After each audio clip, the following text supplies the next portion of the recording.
All right, rock and roll. Welcome one, welcome all to the Scorched Earth Political Podcast. I am your host, John. And if you could kindly hit that like and subscribe button, it means a lot to us.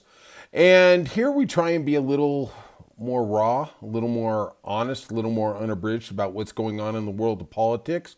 I do appreciate everybody who's subscribing. We're kind of building a little base. We're getting some nice views on our shorts, which I always appreciate. And if you want, leave some comments. I try to respond personally to everyone. Sometimes takes me a day or two, but I will respond to them. So go ahead and shout out, even if you're a troll. Come on, bring it on. We're all in this environment together. Here we're taking no prisoners, telling no lies, and let's burn it all to the ground. And I'm a little hot today. I'm going to be honest with you. If you're new to the podcast, I usually don't cuss because super producer Stacy tells me I can't do that for the first 2 minutes because of YouTube's community standards. I can't promise I'm going to do that today. All right? But hope springs eternal. Let's see what happens. So yesterday in Boulder, Colorado, we had this human piece of garbage, Mohammed Sabri Solomon, and he attacked 16 Jewish protesters about the war in Gaza. And it was a peaceful protest. It was very civil. It was very organized. And this gentleman came up with Molotov cocktails, a flamethrower, which I keep trying to figure out how that all worked out. But you can see the scarred remnants on the sidewalk where the people were burnt, I guess, really is all you can say. And he attacked 16 people. And I am surprised we haven't seen video of it yet. It was a heinous crime. Make no mistake about it. It was a hate crime. It was anti-Semitic. And I went outside the bounds here quite a bit. And I am an advocate for the Jewish people, but also the Palestinian people have a place that they need to be too. There should be a two-state solution. And I personally think Netanyahu is the biggest gangster since John Gotti. Okay? That guy has no soul. He has no compassion for any human being who is not his own voting people. That's it. I'm not going to keep going down that road. I've been down that road plenty of before, but my feelings about Netanyahu are pretty apparent, right? The guy, for a world leader, is actually worse than Trump. Yeah, I know. Boy, I hope lightning doesn't hit me right now. But with that said, I do think that the Trump administration is fully, and I agree 100%. Yeah, I know. Mark this day down, right? I agreed with them about something. To prosecute this as a hate crime, as an anti-Semitic crime, whatever you can slap on this cat, you go ahead and slap. There's 16 charges of attempted murder. This gentleman faces 384 years in prison.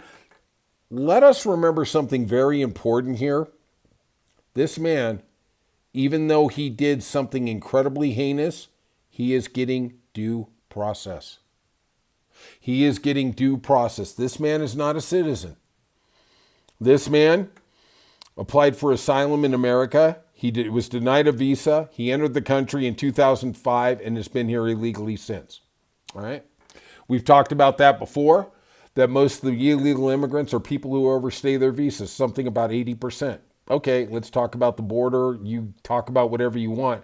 But the bigger problem is people overstaying visas. And once they get there, they just don't want to leave because it's so hard to get another visa. I know my little brother. He's got a wife in the Philippines. He's been trying for 8 months to try and get her a visa. Good luck. Good luck. Good luck on that one there, Chuck. So we have this terrible thing going on. And one of the things that's appalled me is these Palestinian students, pro-Hamas, pro-Palestinian, I don't really care what it is, they have a right under the First Amendment to protest on American college campuses. All right? The Palestinian people are literally like in that trash compactor in Star Wars. They are getting squished, right? Between two walls. You got Israel here, you got Hamas here, and they are getting starved out. They get no water, they get no electricity, they get no sanitation, and they get no medical. All right?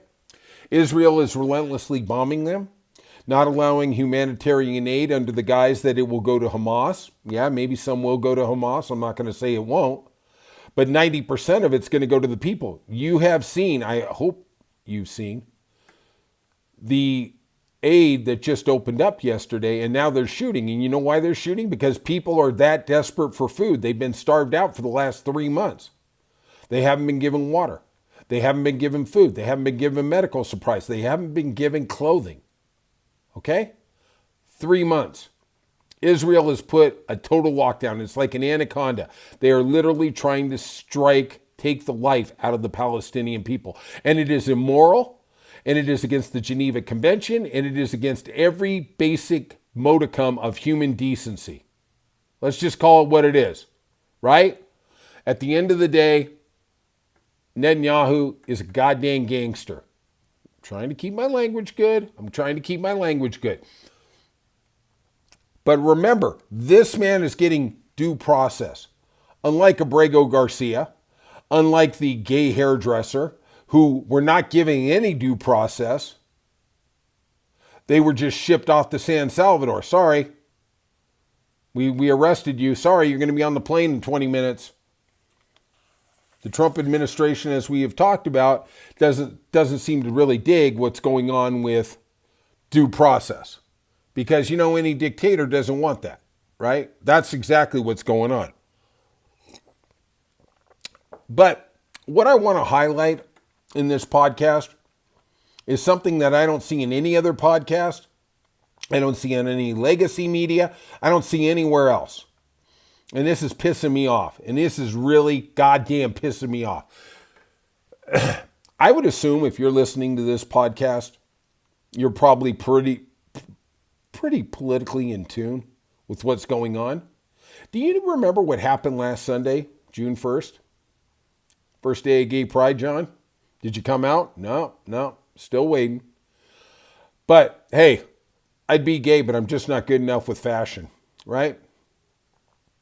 But there was something that happened on that day that legacy media, even podcasters, didn't even talk about. And I'm going to talk about it, and it is goddamn pissing me off to no end. Do you know how many mass shootings went on in America that day? 1, 2, 3, 4, 5. 5 mass shootings on Sunday. Did you hear anything about it? Hell no. They had to run some George Clooney movie, right? And I ain't blaming that cat. Let's talk about him. Minneapolis, Minnesota. 6 people were shot on Sunday. 1's dead. God bless you. Asheville, North Carolina. 4 shot, 1 dead. Danville, Virginia. 5 shot, 1 dead. This is on Sunday alone. Hickory, North Carolina. 12 people shot, 1 dead. You may have saw something about that, but. Snellville, Georgia. 4 shot, no dead. Wow, great. There's been 165 mass shootings in America in the United States this year. Did we get a tweet or a true social post about hopes and prayers? Any type of condolence, any type of remembrance for these people who got shot being in America? Not a goddamn thing. Because the Republicans don't care. They don't care. They want to see everybody just, hey, it's the Wild West, man. I got to be able to carry a gun. They all think they're Jason Bourne. They're a lot closer to Elmer Fudd. We're living in a country where we're getting numb to the genocide that's going on. I saw the statistic. Since 2013, there's been over 16,000 mass shootings in America. At what point does America goddamn wake up? I was recently in Yuma, Arizona. Arizona is an open carry state. All right. I was in a restaurant / bar, and there was 2 people open carry. I can't tell you how uncomfortable that is. I don't know if that person has mental issues. Is he related to Donald Trump? Then he definitely has mental issues. Do they see their ex-girlfriend there with another guy? The bullets don't care who the goddamn hell you are. We live in a country, we lose 50,000 people a year. It is the largest preventable death cause in America every year. And do we do a thing? No. Every so often when the tally gets up to 30 or 40 or 100, like in Las Vegas, let's just say some prayers. Hope you're not in the way of the bullet. You know, it's funny. I see all these goddamn Republicans, and they talk about, hey, we all have a right to carry arms. How come at the RNC they have metal detectors? How come in Texas, in all the branches of government, they have metal detectors? No guns are allowed. They keep you safe. Why don't you let them in the door? What are you going woke on me, Greg Abbott? You hypocritical son of a bitch.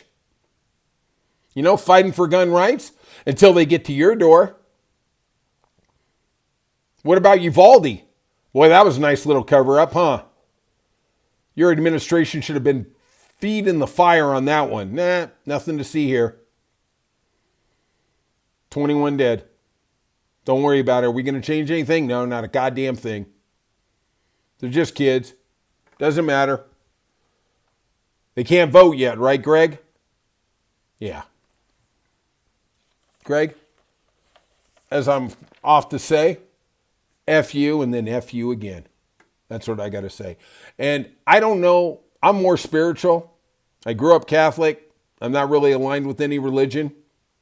But part of me does hope there's a religion, and part of me does hope there really is a God, because I want to see that son of a bitch burn in hell.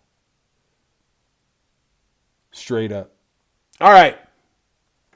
Let's talk about the Trump administration doing a dirty to the state of North Carolina. North Carolina is truly one of my favorite states. Love the Raleigh area.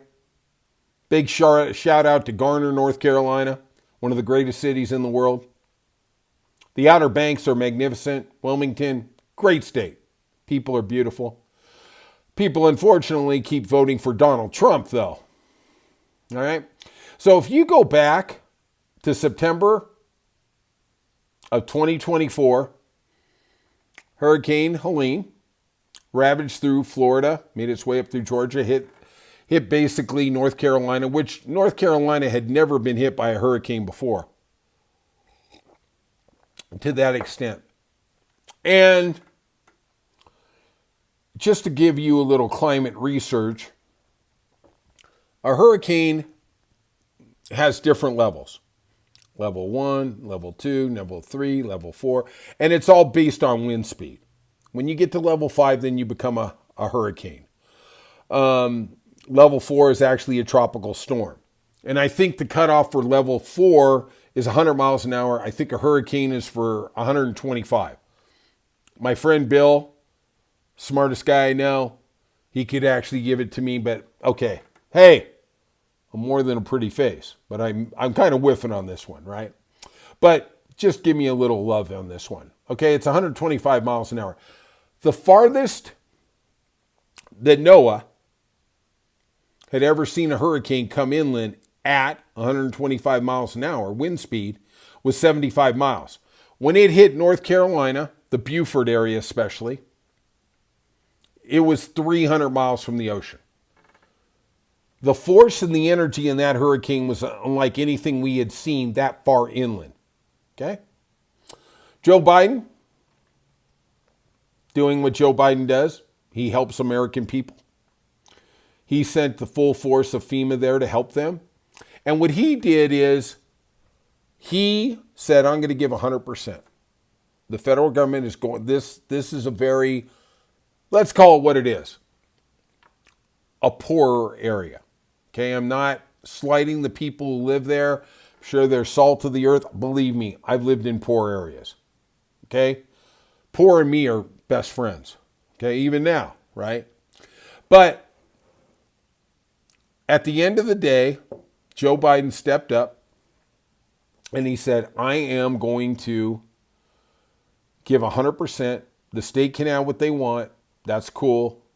Usually it's 75-25. If the federal government gives 75 million, the state has to give 25 million.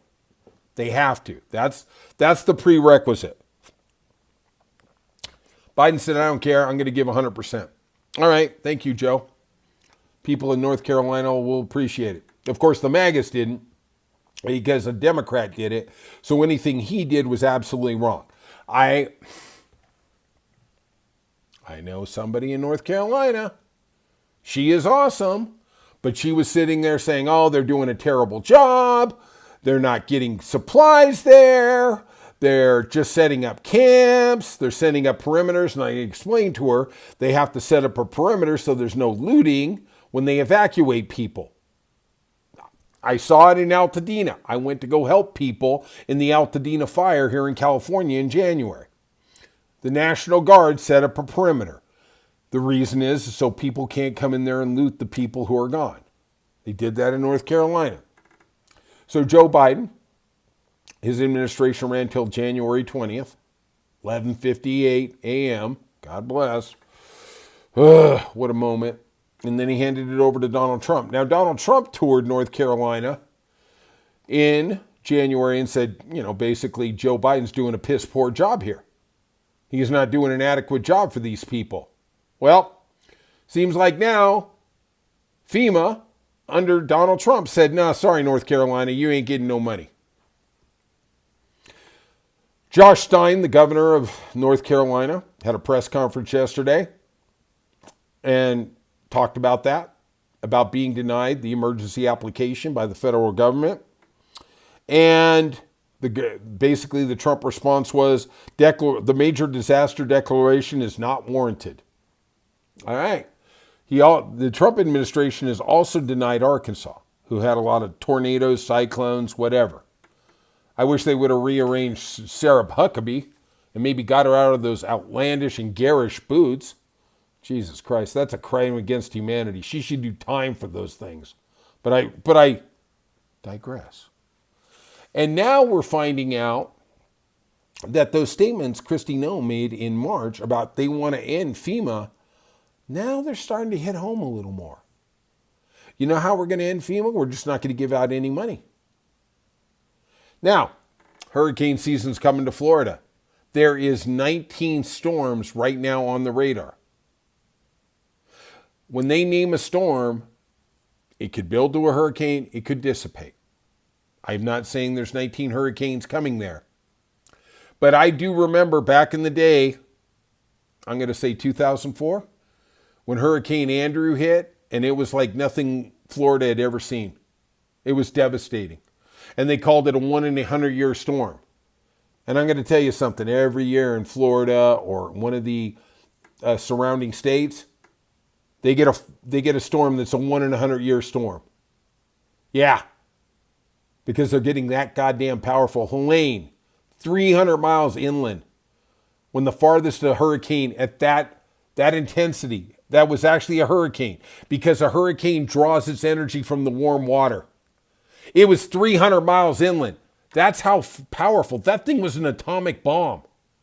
And it destroyed the southern and the whatever part of North Carolina that is. I think it's the southwest. I think that's where it ended up.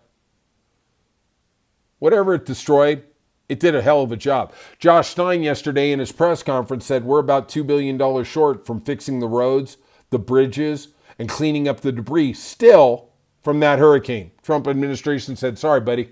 Good luck. I'm not running for re-election. That money is going to have to come out of different areas. Maybe pre-K, maybe SNAP, maybe Medicaid from the state. Trump administration don't give a flying F. That's okay. I saw a thing today. They were going to approve some Doge cuts from a Rescindeville bill that was going into the House today. The cuts were $6.8 billion.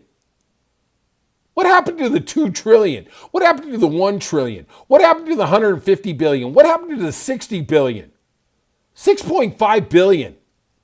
What kind of bullshit sham are they running? Oh, but hey, You know what? That big, beautiful bill is going to increase the debt another $5 to $8 trillion. Yeah, we care about the debt when a Democrat's president. Yeah. All right. And North Carolina voted for Trump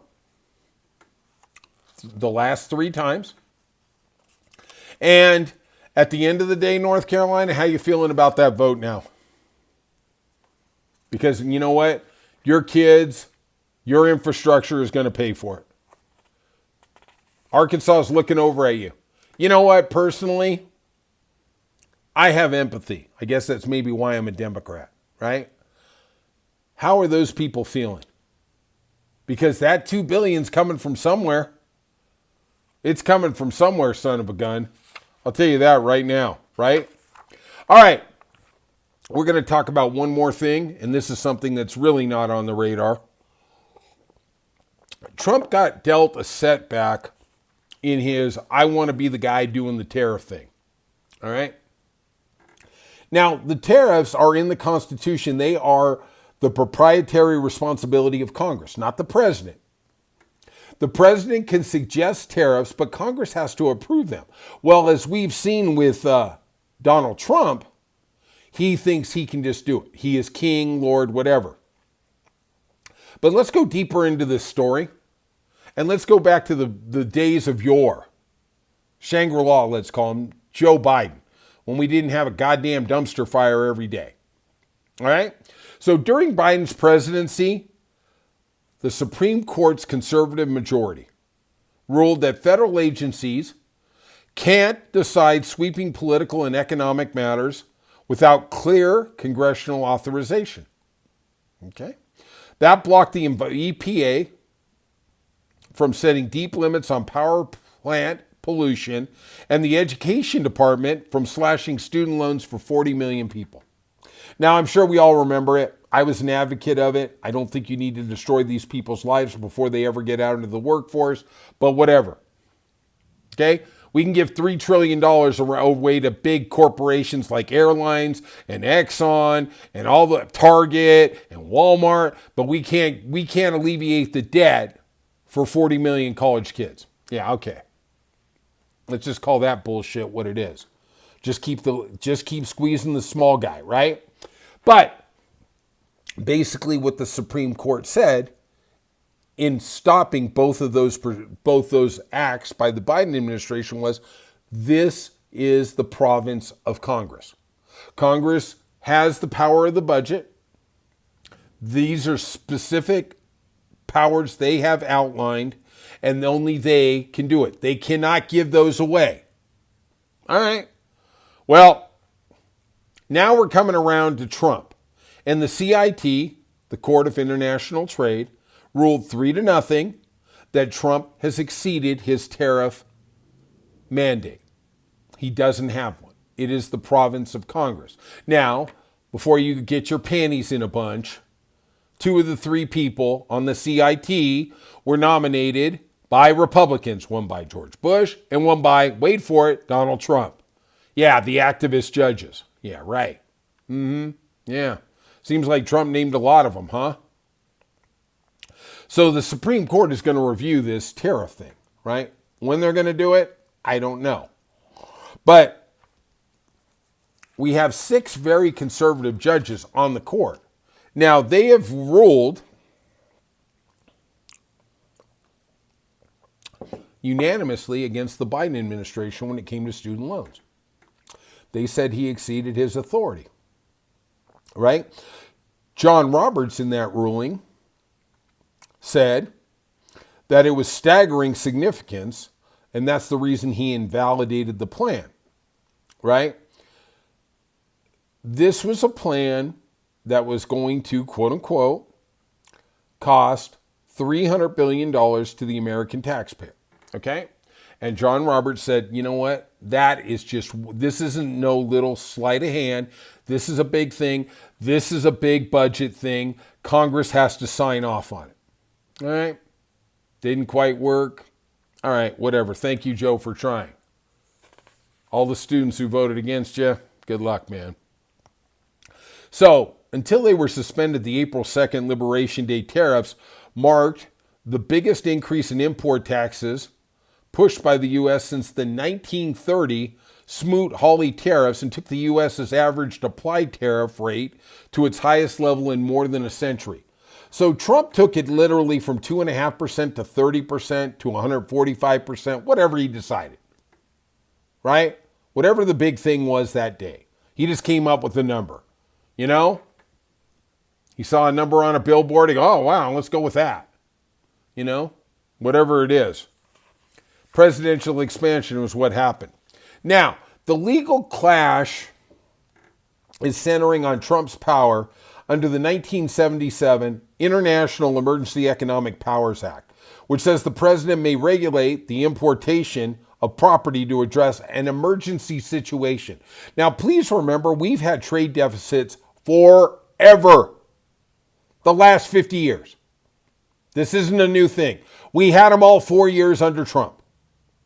The Court of International Trade understood this and said those words weren't clear enough to legally justify Trump's taxes, i.e. tariffs, given that the Constitution gives the power specifically to Congress. The power also invoked the non-delegation doctrine. Okay, stay with me. I can tell we're already getting into the I'm bored as F, John.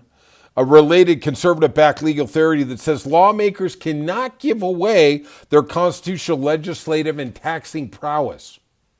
So even if Congress wants to give it away, they can't. They still got to go and vote on the damn stuff, right? So we have the 6 conservative justices in the Supreme Court.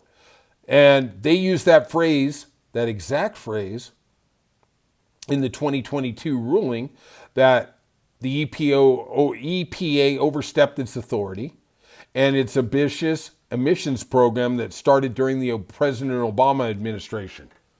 Son of a bitch, I miss that guy. The court said, we typically greet assertions of extravagant statutory power over the national economy with skepticism, Roberts wrote in the majority opinion. That's also what they used when it blocked Biden's pandemic eviction moratorium and vaccine or test mandate for workers. Remember when he said you have to get the vaccine or you got a test, and that got thrown out, especially in New York? Yeah. God, how crazy how we forgot about all that stuff, right? Signs and wonders. You know, so all the Trump people who say Biden got away with stuff, he dealt with the same stuff. And now that it comes to your door, you guys are a bunch of pussies. You know what I mean? Now, the key question is, what will the court do? With the major questions of when it comes down to the context of terrorists, congressional power with a president who appointed 3 of the members. Now, we don't even have to worry about 3 of the members. You got Alito and Thomas. They literally are going to they're going to do whatever Trump wants. You want a high colonic? You want an enema? You want me to do your toenails? They're there. They're the lapdogs. So what's going to happen? I don't know. You know? Yeah. Now I just want to take a cyanide tablet. All right. That's it for Scorched Earth today. Thank you for listening. I always appreciate it. I love y'all. We're in this together. We're going to win this fight because we're on the side of right, we're on the side of good, and we're fighting for democracy. Not just for ourselves, but for our brothers and sisters, moms and dads, and our kids, and our kids' kids, because this country is worth fighting for. All right. I love y'all, and I'll see you soon on Scorched Earth.